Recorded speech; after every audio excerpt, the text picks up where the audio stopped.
ना संघर्ष ना तकलीफ क्या खाक मजा है जीने में, बड़े बड़े तूफान थम जाते जब आग लगी हो सीने में। अगर आपकी धड़कनों में वो जीत का नशा है, सिलेक्शन लेने का वो जुनून है, तो आप सभी का स्वागत है आपके अपने प्यारे से परिवार शाक्या जी जीके क्लासेस में। तो कैसे हैं आप सभी स्टूडेंट्स और कैसी चल रही है आपकी तैयारी दोस्तों। जैसा कि आप सभी को पता, हम आरपीएफ कांस्टेबल को टारगेट करें और एक बहुत ही शानदार 7:30 डेली मैं मैथ की क्लास लेके आता हूं जो आपके एग्जाम को सीधे टारगेट करती है। ठीक है, सभी क्वेश्चन एग्जाम ओरिएंटेड है और बहुत ही शानदार क्वेश्चन है जो आपके एग्जाम में पूछे जाएंगे। तो क्लास को अंत तक वॉच कर लेना, हर एक क्वेश्चन इंपॉर्टेंट है। इसके बाद दोस्तों 8 बजे हम बहुत ही शानदार जीके जीएस की क्लास लाइव लेके आएंगे आप लोगों के लिए, वो भी बिल्कुल एग्जाम ओरिएंटेड है। अगर आपको मैथ में अच्छा स्कोर करना है, 35 में से 35 करना, तो अंत तक बने रहिएगा और एग्जाम तक ये मॉडल पेपर सॉल्व कर लेना। आज ही हमारा मॉडल पेपर, हमारा चौथा मॉडल पेपर है। आज ये मॉडल पेपर चौथा है। ठीक है, हम 3 ऑलरेडी कवर कर चुके हैं। जहां पर खत्म करी थी क्लास वहीं से स्टार्ट करें। क्वेश्चन 1 आपके स्क्रीन पर है 61। इस क्वेश्चन को कैसे करेंगे बताइए दोस्तों। आरपीएफ एसआई में इसी प्रकार के क्वेश्चन पूछे गए थे। तो सबसे पहले इसको सॉल्व करिए, 6 हो जाएगा और 6 में जब आप 2 का भाग दोगे तो ये वैल्यू कितनी बन जाएगी, ये वैल्यू पूरी 3 बन जाएगी। कितनी बन जाएगी, 3 बन जाएगी। ठीक है, अब इसको इससे गुणा करोगे कितना आएगा, कितना आएगा, भाग कर लो, 6 आएगा। कितना आएगा, 6 आएगा। कितना आएगा, 6, 4 छंग 24 और 6 को 3 से गुणा कर लोगे 18 आंसर आएगा। तो आपको ऐसे ही सॉल्व करना है एग्जाम में भी। अगला क्वेश्चन आपके स्क्रीन पर है साथियों। अगर आप लोग एग्जाम तक ये सभी क्वेश्चन देखकर चले जाते हो तो जिन भी स्टूडेंट की मैथ वीक है उनकी भी स्ट्रॉन्ग होगी और वो एग्जाम में अच्छा स्कोर करके भी आएंगे। ये दावा है मेरा। ठीक है, गारंटी के साथ कह रहा हूं दोस्तों। एग्जाम तक ये मॉडल पेपर सीरीज अपना लेना, मजा आ जाएगा। एग्जाम में सारे क्वेश्चन यहीं से फंसेंगे मैथ के। यदि किसी संख्या का 70% और उसी संख्या के 40% का अंतर 135 है तो वो संख्या कौन सी। बहुत ही शानदार क्वेश्चन है। किसी संख्या का 70% और उसी संख्या का 40%, यानी किसी संख्या का 70% और उसी संख्या का 40%, इनका अंतर दे रखा है। हमारा कितना आ रहा है, यहाँ पे 30% हमारा अंतर आ रहा है। ठीक है, लेकिन वो कह रहा है 135% है, 135% है। ठीक है, चलिए अब वैल्यू को सॉल्व कर लो। यानी कि इस 135 का मान हमें कितना दिया, क्वेश्चन है 30% और हमें उस संख्या का मान निकालना है। ठीक है, चलिए वैल्यू को सॉल्व कर लो। देखो 2 जीरो से 2 जीरो काट लो, 3 की डबल से काट लो इसको, 3 की डबल से, 3 चौके 12, एक बचेगा, 3 5 15 और 45 को 10 से गुणा कर लो तो आंसर निकल कर आएगा 450। ठीक है, ऑप्शन नंबर कौन सा, A option will be the right answer. जहां क्वेश्चन आपको समझ में नहीं आया कमेंट करना दोस्तों। ठीक है, क्वेश्चन 63, पहले 8 विषम प्राकृत संख्या का औसत ज्ञात करिए। बताइए, बहुत ही शानदार क्वेश्चन है भाई। क्या आंसर होगा। ठीक है, तो जब भी ऐसा कुछ जब भी आए तो इसका आंसर क्या बोला, प्रथम 8, तो संख्या वो n ही होगी, तो वो संख्या 8 ही होगी। ठीक है, अगर प्रथम सम संख्याओं का औसत बोले, सम संख्याओं का औसत बोले, प्रथम सम प्राकृत संख्याओं का औसत बोले, सम संख्याओं का औसत बोले, सम संख्याओं का औसत बोले n+1 करना है अपॉन 2। ठीक है, अगर सम संख्या का औसत बोले तो n+1 अपॉन 2 करना है। ठीक है, अगर सम बोले तो, लेकिन आपको विषम बोला तो वो संख्या n खुद होगी। ध्यान रखना, पॉइंट को नोटिस करते रहिएगा। एक वर्ग का परिमाप 168 है तो उसका क्षेत्रफल कितना है। बहुत ही शानदार क्वेश्चन है, बताएंगे सभी स्टूडेंट्स। आप सभी को पता है गुरुजी, जो वर्ग का परिमाप होता है ना, पेरीमीटर ऑफ स्क्वायर होता है, वो कितना होता है 4a। कितना होता है 4a, लेकिन वो कह रहा भाई 168 है, तो इस a का मान निकाल लो। देखो 4 की डबल से काट लो, 4 चौके 16 और 4 दूनी 8, तो आपके पास a का मान पता चल गया। ये a क्या डिनोट करता है, ये a भुजा को डिनोट करता है। आपको क्षेत्रफल पूछा है, तो क्षेत्रफल क्या होता है, भुजा का स्क्वायर। क्षेत्रफल क्या होता है स्टूडेंट, भुजा का स्क्वायर। क्षेत्रफल क्या होता है, भुजा का स्क्वायर। तो आपको देखो 42 का स्क्वायर करना है, 42 का स्क्वायर करना भाई, 42 का स्क्वायर कर लो। देखो 40 का होता है 1600, 41 का जाएगा नहीं, 41। अगर आप देखो दोस्तों इसको करके देख लो, 42 का 0 4 यहाँ जाएगा, 4 का स्क्वायर 16 हो जाएगा, 4 दूनी 8 दूनी 16 हो जाएगा। कितना आ रहा है, 4 6 7 और 1, 1784 आ रहा है। किस ऑप्शन में भाई, ऑप्शन नंबर नहीं सॉरी ऑप्शन नंबर ए में। आई होप कि आपको क्वेश्चन समझ में आया होगा दोस्तों। ये ना ऐसे ही करना है आपको एग्जाम में भी। अगला क्वेश्चन आपके स्क्रीन पर है, बहुत ही शानदार क्वेश्चनों में से एक क्वेश्चन है ये। आप लोग बताएंगे इसका आंसर क्या होगा। ए बी सी अकेले किसी काम को 50, 75 और 20 दिनों में पूरा करते हैं। वे सभी 4 दिनों तक काम करते हैं और फिर सी काम छोड़ देता है। ए और बी शेष कार्य को करने में कितना दिन लगेंगे। दोस्तों जब भी ऐसा क्वेश्चन है ना कि कोई काम इतने दिन कर रहा है उसके बाद इतने दिन बाद काम छोड़ देता है, तो इसको हमेशा नंबर लाइन पर करना है आपको। किस पर, नंबर लाइन पर। अगर आप नंबर लाइन पर अगर अच्छे से समझ में आ गई ना तो आप क्वेश्चन के साथ खेल जाओगे दोस्तों, ये मेरी गारंटी। क्वेश्चन की धज्जा उड़ा कर रख दोगे टाइम एंड वर्क में, है ना। जब भी इस प्रकार के क्वेश्चन आती है, कोई काम इतने दिन तक करता है, कोई काम इतने दिन तक छोड़ देता है, तो उस प्रकार से करना, ठीक है। तो पहला तो आप अपना धर्म सभी निभाओ कि पहला तो आप गुरुजी हम इनकी क्षमता निकालें। ए किसी काम को 50 दिन में, बी किसी काम को 75 डेज में, एंड सी किसी काम को करता है भाई 20 दिनों में। तो इन तीनों का वो एलसीएम लेना है, इन तीनों का वो टोटल काम लेना है जो तीनों को काट दे, तीनों को विभाजित कर दे। तो वो टोटल काम हम क्या लेंगे, तो ध्यान रखना वो टोटल काम 300 है। कितना, 300 काम है। देखो 50 में जब 300 का भाग दोगे तो 50 छक्के 300 होता है, और 75 चौके 300 होता है, और 20 300 को भाग दोगे तो ये कितना आएगा, 15 बार जाएगा, ठीक है। तीनों की क्षमताएं पता चल गई। अब बना लो नंबर लाइन। अब नंबर लाइन पर कैसे खेलना है मेरे वीरो, ध्यान से एक एक पॉइंट को नोटिस करना और ध्यान से समझना है। बिल्कुल अच्छे से समझाऊंगा आप लोगों को। उसने क्या कहा है कि वे सभी यानी ए प्लस बी प्लस सी, यानी ए प्लस बी प्लस और सी, ये तीनों कितने दिन तक कार्य करते हैं दोस्तों, 4 दिन तक। यहां पर मान लो उन्होंने 4 दिन तक काम किया है, 4 दिन तक काम किया। इनकी क्षमताएं कितनी है, 15 और 4 19, 6 25। अब आप देखो 25 क्षमताएं, और इन्होंने 4 दिन तक काम किया, तो टोटल इन्होंने काम कितना किया, तो आप सभी को पता है गुरुजी इन दोनों ने मिलकर टोटल काम जो किया वो 100 किया है। कितना, 100। अगर आप 300 में से अगर 100 काम घटा दोगे तो अब बचा कितना काम, 200 काम बचा। कितना काम, 200 काम। यहां तक तो सभी को समझ में ही आ गया होगा, बिल्कुल इजी बताया मैंने, ठीक है। 200 काम बचा हुआ। आगे वाली लाइन पढ़ो। उसने ये कहा है कि फिर सी काम छोड़ देता। अब आपको दिमाग लगाओ, यहां से मान लो यहां पर काम सी छोड़ रहा है, बचा कौन, आप सभी इजी बताइए, बचा कौन गुरुजी, ए प्लस बी बचे, है ना, ए प्लस बी बचे, है ना। सी काम छोड़, तो ए और बी शेष कार्य को पूरा करने में कितना दिन लगेगा। देखो शेष कार्य कितना बचा, 200 काम बनता है, और ये दोनों कितना समय लगाएंगे हमें ये पूछा है। अब आप खुद दिमाग लगाओ, ए और बी की क्षमता कितनी, 6 और 4 10, तो 200 काम को वो 10 दिन में कैसे निकालोगे इनकी, देखो निकाल दो, 200 काम बचा है 10 दिन में, तो कैसे डिवाइड कर लो, आ जाएगा आंसर, 20 दिन में निपटाएंगे। बहुत ही इजी तरीके से मैंने इसको समझाने की कोशिश करी है। अगर आपको ये क्वेश्चन अच्छे से समझ में आया तो ये कमेंट बॉक्स में आप अभी लिखोगे कि गुरुजी हमें समझ में आया, और जिन भी स्टूडेंट को नहीं समझ में आया थोड़ा सा कर्सर पीछे लीजिए, समझ में आ जाएगा। अगर आप कहें तो एक बार और रिपीट कर सकता हूं। देखो पहले तो यहां तक तो क्लियर कहानी होगी, पूरी स्टोरी यहां तक क्लियर होगी सभी की, यहां तक पूरी स्टोरी क्लियर है ना, क्षमता है, ये तो बिल्कुल बेसिक है। अब आगे देखो उसने क्या कहा, वे सभी के सभी 4 दिनों तक काम करते हैं भाई, सभी के सभी, यानी ए भी काम करता है साथ में, बी भी साथ में करता है, सी भी, तीनों मिलकर काम करते हैं। तीनों की क्षमताएं कितनी है, 15 6 21 4 25, तीनों की क्षमताएं 25 है। वो 4 दिन तक काम करते हैं, तो 25 चौक 100, यानी 100 काम किया है ना उन्होंने भाई। 300 टोटल काम कितना था, 300 था।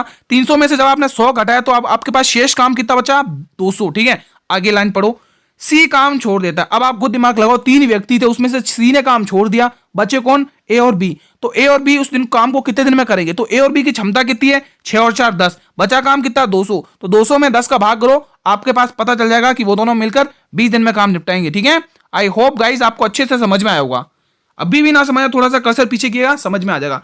ये एक बेहतरीन क्वेश्चन है। अगर आप बेसिक से जाओगे तो आप लोग टाइम कंज्यूम नहीं कर पाओगे और टाइम वेस्ट करोगे, इसके चक्कर में आगे क्वेश्चन छूट जाएंगे, ठीक है। तो इसको एक झटके में फोड़ने की निंजा टेक्निक बता रहा हूं, उसी तरीके से आपको करना है। ये कंसेप्ट नोट कर लेना और इससे रिलेटेड सेम ऐसे ही क्वेश्चन लगा लेना। अगर गलत हो जाए तो कमेंट बॉक्स में कर देना कि गुरुजी हमसे क्वेश्चन नहीं बने, ठीक है।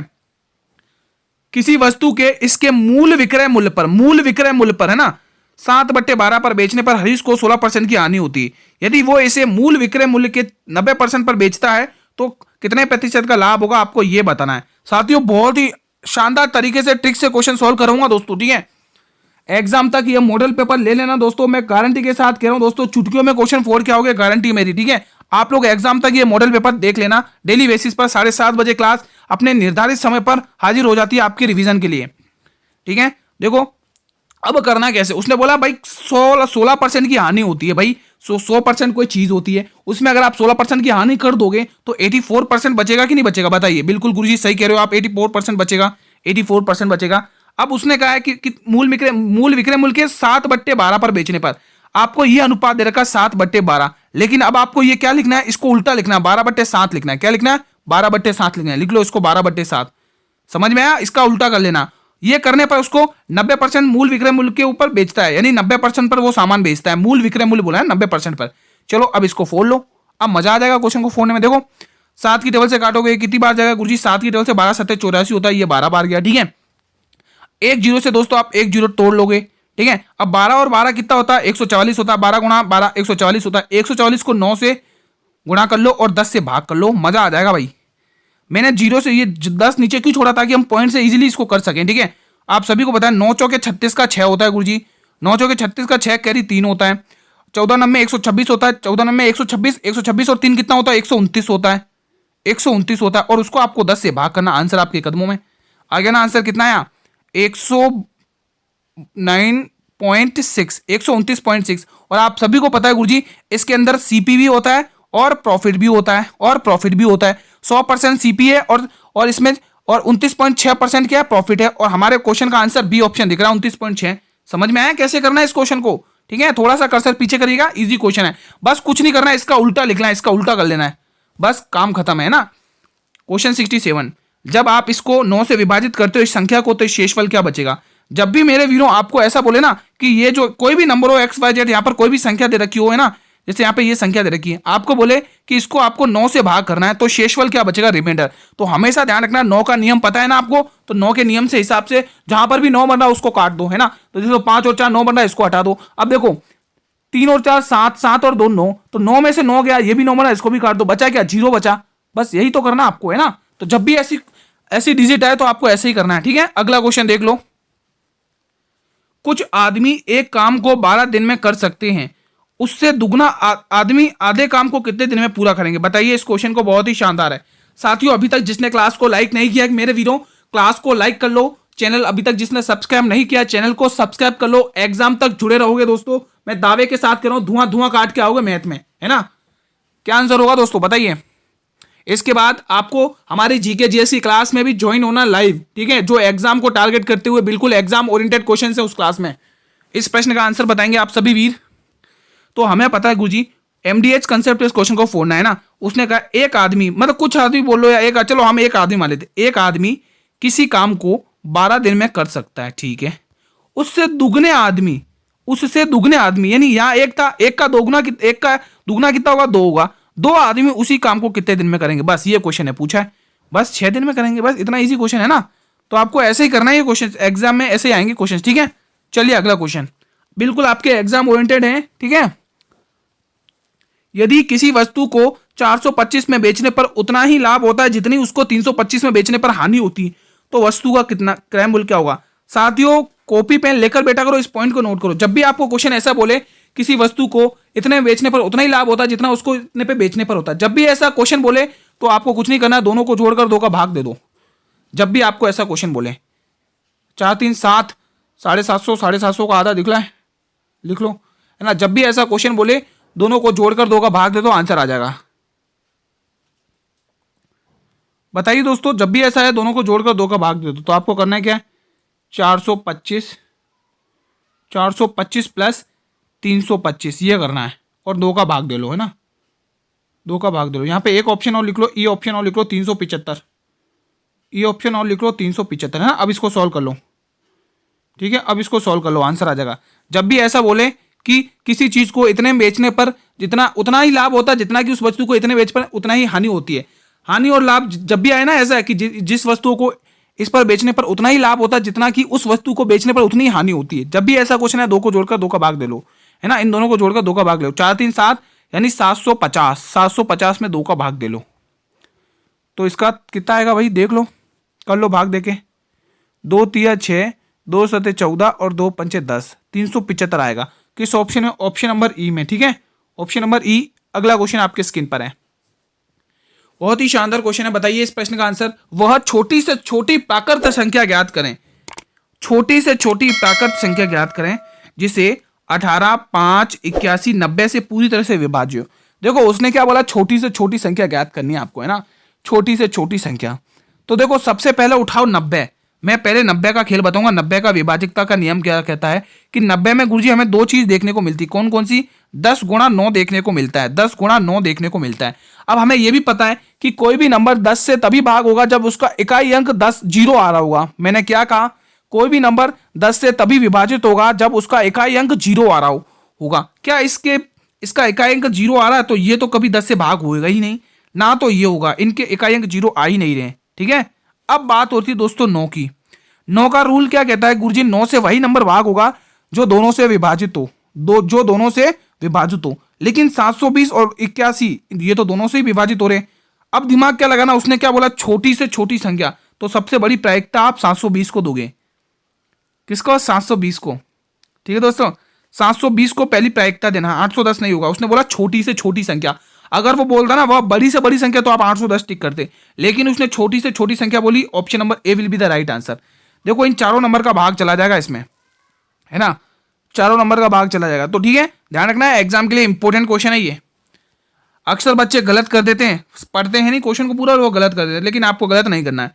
7 क्रमागत संख्याओं का औसत 20 हो तो उन संख्याओं में से सबसे बड़ी संख्या बता दो। आप लोग मुझे उन संख्याओं में सबसे बड़ी संख्या बता दो।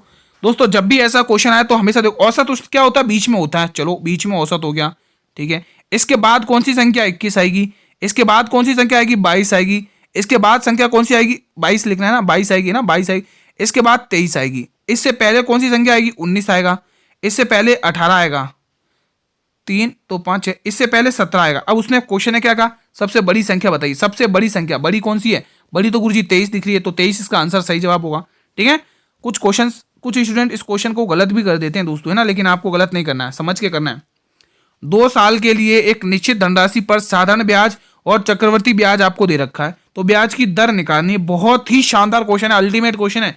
अक्सर बच्चे गलत कर देते हैं, इस क्वेश्चन को समझ नहीं पाते इसको कैसे करना है ना, लेकिन आप गलती नहीं करेंगे। बताइए क्या आंसर होगा। बहुत ही शानदार क्वेश्चन है भाई, सीआई और एसआई के लेवल के क्वेश्चन आए थे एग्जाम में। ठीक है, आप लोग कमेंट करके बताएंगे इस प्रश्न के लिए क्या आंसर आप लोग टिक कर सकते हैं, बताइए। तो हम सभी को पता है गुरुजी, साधारण ब्याज का होता है 2 साल का होता है ना, 2 साल का 1 साल का ब्याज होता है साधारण, लेकिन उसने 2 साल का दे रखा है, तो 2 साल का साधारण ब्याज दे रखा है। उसने कितने का दे रखा है, 2 साल का क्या दे रखा है, साधारण ब्याज दे रखा है। 2 साल का ऐसा ही दे रखा है, ये क्या है 2 साल का ऐसा ही है। मैं कहूं 1 साल का ऐसा ही बताओ, 1 साल का ऐसा ही बताओ, तो आप लोग क्या कहोगे, 1 साल का ऐसा ही 4200 होगा, इसका आधा, है ना। तो चलो बस यही तो करना है, 1 साल का 4200 होगा, ठीक है, दूसरे साल का भी 4200 होगा। अब दोस्तों 4200 और इनका अंतर कितने का रहा, इनका अंतर कितने का रहा दोस्तों, इनका अंतर कितने का रहा, इनके बीच में अंतर कुछ 252 का आ रहा है। ठीक है, ये इनका ब्याज है। अब देखो आप इन सभी को जोड़ोगे ना तो आपका चक्रवर्ती ब्याज बन जाएगा कितना, 8652, और आप इन दोनों को जोड़ोगे ना तो आपका ऐसा ही बन जाएगा। तो हमने क्वेश्चन के अकॉर्डिंग सारी बातें फॉलो करी हैं। अब वो कह रहा आप ब्याज दर ज्ञात करके बताओ। तो दर कैसे निकालते हैं कि 1 साल का ब्याज अपन मूलधन गुणा 100, है ना। दर कैसे निकलता है, 1 साल का ब्याज, देखो मैं यहाँ पे लिख देता हूँ फॉर्मूला, दर प्रतिशत कैसे निकलता है, 1 साल का ब्याज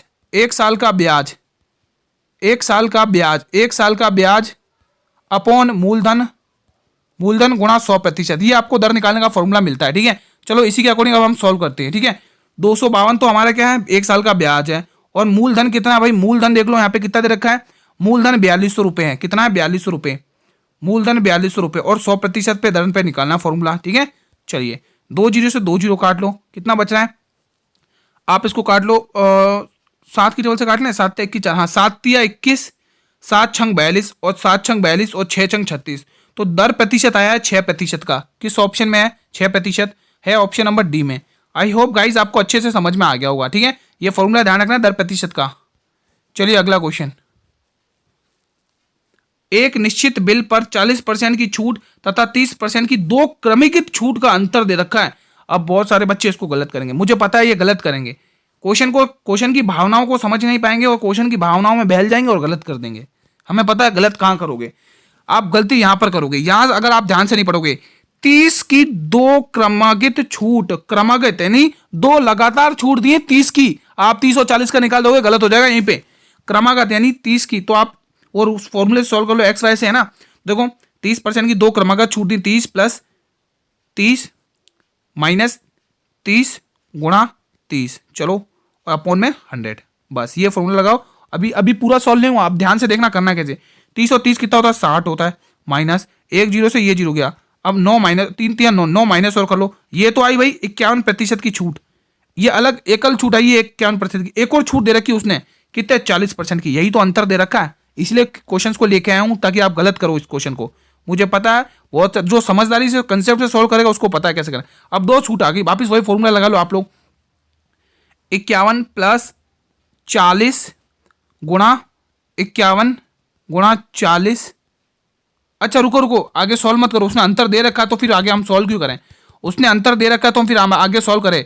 हमारा अंतर कितने का आ रहा है इनके बीच का, हमारे अंतर इनके बीच का 11% का आ रहा है, 11% का, लेकिन वो कह रहा है 222 का आ रहा है, 220 का आ रहा है ना, 220 का। तो 1 रेशियो का मान आ गया भाई, 1 रेशियो का मान कितना आ गया, 1 रेशियो का मान आ गया 11 दूनी 22, 20 आ गया। आपको पूछा क्या, बिल की राशि 100% का मान पूछा है, तो आपको करना क्या है, 20 गुणा 100 करना है, बस आ गया आंसर, है ना, रेशियो की आ गया आंसर कितना, 2000 रुपये, है ना। इजी क्वेश्चन था, बहुत ही शानदार, बस थोड़ा सा कंसेप्ट वाइज था, मजा आ गया। अगला क्वेश्चन, साधारण ब्याज की किस दर पर 9,000 रुपए की राशि 4 वर्षों में प्राप्त मिश्र धन 10,200 होगा। बहुत ही शानदार क्वेश्चन है मेरे वीरों, कमेंट करके बताएंगे आप लोग इसका आंसर क्या होगा। सभी वीर बताएंगे, सभी वीर बताएंगे। दर प्रतिशत आपको निकालना है। अगर आप थोड़ा सा देखें दोस्तों, बहुत ही शानदार, देखो इसको करने के दो तरीके, है ना, इसको करने के दो तरीके मेरे वीरों, इसको करने के दो तरीके, ठीक है। पहला मैं बेसिक तरीका बता रहा हूं दोस्तों, बेसिक तरीका बता रहा हूं। पहला, सबसे पहले ये मिश्र धन है, अगर हम मिश्र धन में से मूल धन को घटाएंगे तो ब्याज आएगा कि नहीं आएगा, बिल्कुल सही बात है, हमें पता है अमाउंट क्या होता है, प्रिंसिपल प्लस इंटरेस्ट, यही तो होता है। चलो इसमें से इसको घटा लो तो आपको ब्याज मिल जाएगा, इसमें से इसको घटाओगे तो कितने का ब्याज मिला, 1200 रुपए का ब्याज मिल रहा है। रुको मैं आपको शॉर्ट ट्रिक से डायरेक्ट ही कराता हूं, कितने का ब्याज मिल गया, 1200 रुपए का ब्याज मिल गया। लेकिन ये जो 1200 ब्याज है ना, ये 4 साल का ब्याज है, हम साधारण सॉल्व कर रहे हैं, हम साधारण ब्याज सॉल्व कर रहे हैं, ये चक्रवर्ती ब्याज तो ना है जो हम 4 साल का ब्याज। इसने कहा साधारण ब्याज 4 सालों में 1200 रुपए मिल रहा है, तो मैं आपको कहूं मुझे तो आप 1 साल का बताइए, क्योंकि साधारण ब्याज हर साल पर दिया जाता है ना। तो 1 साल का ब्याज कितने का आएगा गुरुजी, 300 रुपए आएगा। अब उसने बोला है कि किस दर, और मैंने अभी आपको सिखाया था कि दर प्रतिशत कैसे निकालते हैं, अभी जस्ट क्वेश्चन करवाया था। अगर आप एक्टिव हैं तो आपको पता होगा गुरुजी, 1 साल का ब्याज अपॉन मूलधन 9,000 और गुणा 100। मजा आ गया गुरुजी, क्वेश्चन को देखते ही ना, मजा आ गया भाई। 0 से 2 जीरो काट लोगे, 1 जीरो से 1 जीरो काट लोगे, है ना, 30/9, 30/9 यानी कि 3 की पारे से और काटोगे इसको, अभी इसको और तोड़ेंगे 3 के पारे से, 3 एकन 3 और 3 तिया 9, और 10/3 का मतलब सभी को पता है गुरुजी 3.5, यानी 3 सही 1/3%। कितना शानदार तरीका, कितना शानदार तरीका था ये, मजा आ गया भाई। Option number A. अभी आप, अगर आपको ये तरीका पता नहीं होता तो आप कैसे करते, मैं आपको बताता हूं। पहले आप मिश्र धन में से ये निकालते, ब्याज निकालते, फिर SI is equal to PRT upon 100 ये फॉर्मूला लगाते, फिर सॉल्व करते, फिर निकालते। आपको यहाँ पर एक झटके में हो रहा है, ये समझाने की वजह से हुआ, बाकी विद इन 4 या 3 सेकंड का आंसर है। ओरली आप कर सकते हो इसको, ओरल ही आप ओरल कैसे निकालते, आपको पता चल जाता कि 1200 रुपए 4 साल का ब्याज है, तो 1 साल का ब्याज 300 रुपए और नीचे है 9,000 रुपए मूलधन, ऐसे काटोगे और 10.5%, 10 सही और थोड़ी 3 सही 1/3% निकाल देंगे, है ना, ऐसे करना आपको। ये क्वेश्चन आपके स्क्रीन पर है। 10 व्यक्तियों का औसत भार 2.5 किग्रा बढ़ जाता है, यानी 2.5 किलोग्राम बढ़ जाता है। 10 व्यक्तियों का औसत बोला उसने, जब उनमें से 80 किलोग्राम भार वाले व्यक्ति के स्थान पर एक नया व्यक्ति आता है तो नए व्यक्ति का भार कितना होगा। अब आप दिमाग लगाओ, 80 किलोग्राम वाले व्यक्ति के स्थान पर कोई नया व्यक्ति आता है तो उसमें 10 कितना 2.5% वेट बढ़ जाता है सबका, तो 10 व्यक्तियों का 2.5% बढ़ रहा है, तो मैं कहूं दोस्तों कितना टोटल कितना बढ़ रहा है, तो 10 को आप 2.5 से गुणा करोगे कितना हो रहा है, 10 को आप 2.5 से गुणा करोगे तो 25 ही होगा ना भाई। 10 को भाई टोटल 10 व्यक्ति हैं, उन सभी का 2.5 बढ़ रहा है 80 किलोग्राम वाले व्यक्ति के आने पर, है ना, तो टोटल कितना बढ़ा वो तो निकाल लो। तो आप क्या करोगे, 10 को 2.5 से गुणा करोगे, 10 को 2.5 से गुणा करोगे तो 25 बढ़ा, कितना बढ़ा 25। तो अब उसने बोला नए व्यक्ति का औसत भार कितना, अभी जो व्यक्ति आया वो उसका तो औसत 80 प्लस और बढ़ेगा ये 25, अब जोड़ लो कितना हो गया 105, टोटल 105 हो गया। समझ में आया ना कैसे करना है इस क्वेश्चन को, आई होप गाइज आपको अच्छे से समझ में आया होगा। ठीक है, देखो उसने 10 व्यक्तियों का बोला है, उसी का अकॉर्डिंग हमने निकाला है। अगला क्वेश्चन, 7 यदि 7 अंकों की संख्या ये जो 7 अंकों की संख्या है ये पूरी की पूरी संख्या 11 से विभाज्य है, तो आप 11 माइनस पी का मान बता दो, बहुत ही शानदार तरीके से, बहुत ही शानदार क्वेश्चन है। बताएंगे आप सभी वीर क्या आंसर होगा इसका। दोस्तों अभी तक जिसने क्लास को लाइक नहीं किया स्टूडेंट, क्लास को लाइक कर लो, बहुत ही शानदार क्लास है भाई, और जितना हो सके उतना इस क्लास को शेयर करो। इसके बाद दोस्तों हमारी बहुत ही शानदार जीके जीएस की क्लास आएगी 8 बजे, 8 बजे जीके जीएस की क्लास आएगी, 8 बजे हम लाइव आएंगे जीके जीएस की बहुत ही शानदार क्लास लेकर आपके सामने। हम इसका आंसर करते हैं दोस्तों, कैसे करना ध्यान से देखेंगे आप सभी वीर। 57, 282, पी और 9, आप सभी को 11 का नियम तो पता ही होगा, बिल्कुल पता है। 5 और 2 7, 7 और 2 9, 9 9 18, कितना हो गया 18 हो गया। चलो ठीक है गुरुजी, आगे देख लो भाई। देखो अब बचा 7 और 8 15, 15 प्लस पी, 15 प्लस पी, यही तो बचा। अब हमारा 9 का नियम क्या कहता है कि दोनों साइड बराबर आना चाहिए, आपस में कटने पर 0 अगर आता है तो वो पूरी तरह 11 से भाग होगा। 11 का नियम क्या कहता है कि दोनों साइड अगर बराबर आती है और उनको घटाने पर अगर 0 आता है तो हमारा वो पूरा नंबर 11 से भाग होगा। अब मैं 15 में ऐसा कितना प्लस करूं कि मेरा 18 हो जाए और 18 से मैं 18 काट दूं, मेरा 0 आ जाए? बताइए। आप सभी भली बात बता पा रहे होंगे कि गुरुजी आप तो 15 में 3 प्लस कर लो। गुरुजी 15 में इस पी की जगह आप 3 प्लस कर लो, पी का मान पता चल जाएगा 18 है ना। तो यहां भी 18 और यहां भी 18 हो गया ना, 18 तो यहां 0 आ गया, यानी कि हमें पता चल गया, पी का मान पता चल गया, पी का मान पता चल गया, हमें कितना आ गया 3। ठीक है, अब जैसा क्वेश्चन है कहा वैसा कर दो। वो कह रहा है आपको पी का मान पता चल गया, चलो बात अच्छी बात है, लेकिन आप मुझे ये बताओ 11 माइनस पी क्या होगा? तो 11 माइनस, अब पी की जगह क्या लिखोगे? पी की जगह क्या लिखोगे? 3। आंसर आ गया भाई 8, है ना। ऐसे क्वेश्चन करना है, इस क्वेश्चन को ऐसे इस तरीके से करना है। ठीक है, अरे आंसर 8 टिक करना, मैं डी कहां टिक कर रहा हूं, है ना, हो जाता है कभी कभी। Option number B will be the right answer. ठीक है, अगला क्वेश्चन बहुत ही शानदार। कोई कार है दोस्तों, यहां पे कार है, कोई कार 40 किलोमीटर की चाल से 15 मिनट तक चलती है और उसके बाद 72 किलोमीटर की चाल से 5 मिनट तक चलती है। पूरी यात्रा के दौरान मुझे औसत चाल ज्ञात करिए, औसत चाल ज्ञात करिए। अभी खाली बस इतना पढ़ने की कोशिश करो। एक कार है 40 किलोमीटर की चाल से 15 मिनट तक चलती है, तो क्या आप दूरी नहीं निकाल सकते? बिल्कुल निकाल सकते। दूरी क्या होता है? चाल गुणा समय। मैंने क्या कहा दोस्तों? दूरी क्या होती है दोस्तों? कुल दूरी के पहले तो दूरी निकालो। दूरी क्या होती है? चाल गुणा समय, चाल गुणा समय, यही तो होता है, यही तो होता है। दूरी क्या होती है? चाल गुणा समय। ठीक है, अब इधर देखो कैसे करना है, इधर देखो 40 किलोमीटर की दूरी है और ये 15 मिनट है। अब मिनट को घंटे में बदलने के लिए 60 से भाग कर लो, प्लस एक और दूरी दे पूछा उसने, वापिस यही पढ़ो, 72 किलोमीटर की चाल से 5 मिनट तक चलती है, तो क्या आप दूरी नहीं निकाल सकते? बिल्कुल। कैसे?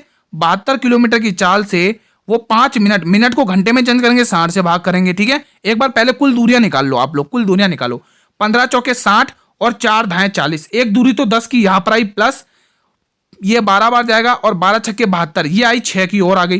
टोटल मिला के कुल दूरी कितनी होगी आप लोगों की? 16 दूरी, कुल दूरी होगी 16 किलोमीटर की, कुल दूरी हो गई, कुल दूरी। ठीक है, अब उसने बोला औसत चाल क्या होता है? टोटल दूरी बसे टोटल दूरी अपॉन टोटल चाल, है ना, टोटल। हाँ चलो अगले पेज पर मैं फॉर्मूला लिख देता हूं। अब कुल दूरी कैसे निकालते हैं आप लोग? कुल दूरी का औसत चाल कैसे निकालते हैं? माफी चाहता हूं, उसने औसत चाल बोला है। औसत चाल कैसे निकलती है? औसत चाल आप सभी को पता है गुरुजी, औसत चाल क्या होता है? फॉर्मूला बताएंगे आप लोग। औसत चाल होता है कुल दूरी, टोटल डिस्टेंस, कुल दूरी वर्सेस कुल समय, है ना, यही होता है ना। चलिए total distance upon total time. चलिए अब क्वेश्चन को खोल लो, क्वेश्चन को, है ना। अब आपको दोस्तों कुल दूरी तो पता चल गई, अभी आपने निकाली ना कुल दूरी कितनी है? 16। और कुल समय, अब कुल समय कहां से देखना है? यहां से देखो, कुल समय देखो, 15 मिनट यहां लग रहे और 5 मिनट यहां लग रहे, टोटल समय कितना हो गया? 20 हो गया। तो आपको 20 नीचे लिखना है। यह आपका दोस्तों मिनट में। अब इसको घंटे में कैसे बदलेंगे? क्योंकि ऊपर तो किलोमीटर की दूरी है, इसको घंटे में कैसे बदलेंगे? 60 से गुणा भाग करके, है ना। अब ये 60 क्या आ जाएगा? ऊपर आ जाएगा। तो मैं अब आपको कुछ ऐसा लिख के दिखा देता हूं, 16 गुणा 60/20। ठीक है, चलो कर लो। 20 3 60 और 16 3 48। बहुत ही शानदार क्वेश्चन था, मजा आ गया भाई। ऑप्शन नंबर डी, ये खाली समझाने के तरीके ना, बाकी मैं यहां पर पूरा लिखता और नीचे डायरेक्ट 20 लिखता, इसको सॉल्व कर देता, तो उस पेज पर जाने की जरूरत ही नहीं पड़ती। ठीक है, बस समझाने के लिए थोड़ा सा टाइम लगता है, बाकी आप जब समझ जाओगे क्वेश्चन को चुटकियों में फोड़ोगे। ये एक बैग में सिक्के दे रखे, है ना, सिक्कों का अनुपात और दे रखा है। आपको पूछा कितने सिक्के हैं, कितने? 31 रुपये, कुल 31 सिक्के 1 रुपए के। बताइए, आप सभी को पता है कि पहले 25 पैसे का सिक्का दे रखा, 25 पैसे के, 50 पैसे के और 1 रुपए की। ठीक है, 1 रुपए की। और सिक्कों का अनुपात दे रखा है, सिक्कों का अनुपात दे रखा है, सिक्कों का अनुपात कितना दे रखा है? पहले में तो दे रखा है भाई 8, सही तो करें ना, 25 पैसे, 50 पैसे और 1 रुपए। ठीक है, और उसके बाद 4, उसके बाद 7। ठीक है, ये कितना हो गया? 25 200, ये तो 2 रुपये हो गए। 5 चौके 20, ये यहाँ पर भी 2 रुपये हो गए और यहाँ पर 7 रुपये हो गए। 7 2 9 और 2 11, टोटल कितना हो गया हमारा? 11। लेकिन वो कह रहा है कुछ मिस्टेक हुई है इसमें शायद। दोस्तों इसमें कुछ मिस्टेक है। चलो एक काम करो, यहाँ पर ये जो कुल मूल्य दे रखा है ना, इसको आप 33 लिख लो। इसको क्या लिखोगे? 33 लिखोगे। 33 रुपये है ना, 33 रुपये। ठीक है, अब एक ऑप्शन और जोड़ लो, यहाँ पर कुछ मिस्टेक है, एक ऑप्शन और जोड़ लो। 21, ठीक है। चलिए अब इसको सॉल्व करते हैं। तो हमारे जो कुल मूल्य आ रहा है 7 और 2 9 और 2 11 आ रहा है। कितना आ रहा है? 11।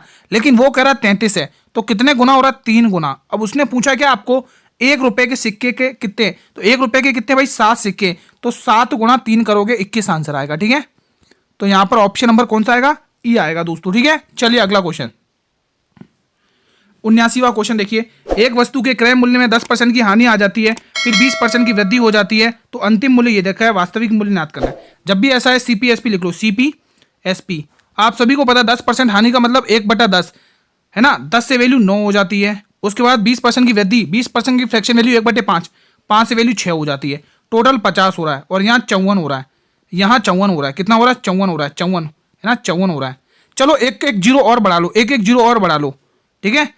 तो अंतिम दे रखा उसने 540, यानी इस 540 की वैल्यू 540 ही दे रखी उसने। कितने गुना? 1 गुना, तो इसका भी 1 गुना करोगे तो आंसर आएगा 500, ठीक है। चलिए ऑप्शन नंबर बी। अंतिम प्रश्न देख लो क्लास का, बहुत ही शानदार। ये क्वेश्चन आपको होमवर्क में देना चाहूंगा। एक क्वेश्चन आज मैं सोच कर लाया था कि आपको होमवर्क दूंगा, और मैं सभी वीरों से रिक्वेस्ट कर रहा हूं इस होमवर्क क्वेश्चन को सभी स्टूडेंट करेंगे, ठीक है। और कमेंट में बताएंगे इसका आंसर क्या आएगा, और मैं कल सभी के कमेंट देखना चाहूंगा कि कौन कौन इस क्वेश्चन को करेगा, ठीक है।